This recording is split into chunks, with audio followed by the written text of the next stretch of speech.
মাননীয় মন্ত্রী কি দয়া করে বলবেন যে কি সমস্যা ছিল পরীক্ষাটি কিছুদিনের 2 দিনের জন্য বা একদিনের জন্য পিছিয়ে দেওয়ার? যে সকলেই বলল যে ওয়েদার ভালো হবে, সেই জন্য আমরা পরীক্ষা রেখেছি।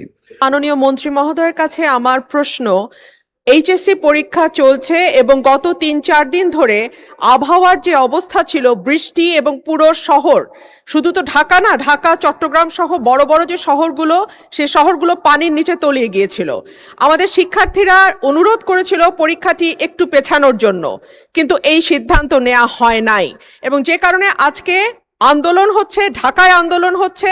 আমি মাননীয় মন্ত্রীর কাছে প্রশ্ন রাখছি, এইচএসসির মতো একটি অত্যন্ত গুরুত্বপূর্ণ পরীক্ষা যেটার উপর নির্ভর করে আগামীতে একটা ছেলে বা মেয়ের ভবিষ্যৎ কোন দিকে যাবে, সেরকম একটা পরীক্ষা এবং ফিজিক্সের মতো কি বলবো, one of the most important subjects যেটা সায়েন্সের জন্য, মাননীয় মন্ত্রী কি দয়া করে বলবেন যে কি সমস্যা ছিল পরীক্ষাটি কিছুদিনের 2 দিনের জন্য বা একদিনের জন্য পিছিয়ে দেওয়ার?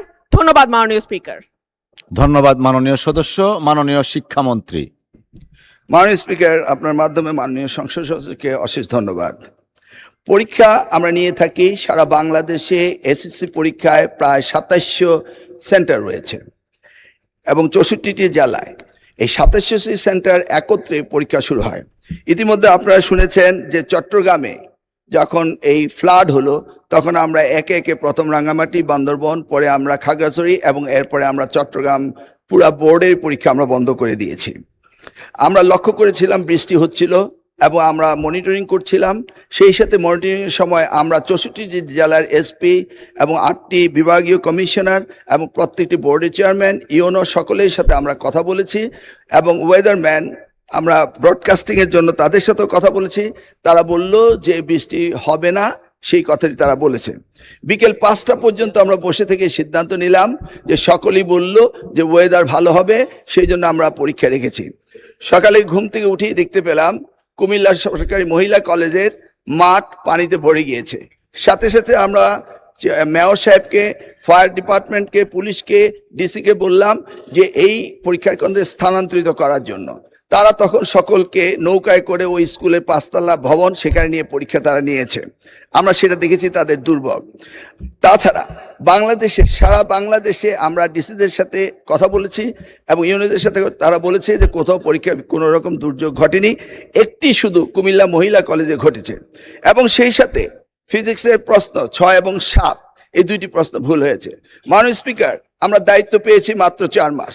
কোশ্চেন মডারেটর, আগের কোশ্চেন মডারেটর কোশ্চেন করেছিল। আপনি জানেন যে কোশ্চেন মডারেট করতে হলে এই প্রক্রিয়াটি 2 বছর আগে থেকে শুরু করতে হয়। আমরা এসে কোনো কোশ্চেন তৈরি করতে পারিনি। বিগত গভর্নমেন্টের যে মডারেটর ছিল তারাই কোশ্চেন করেছে।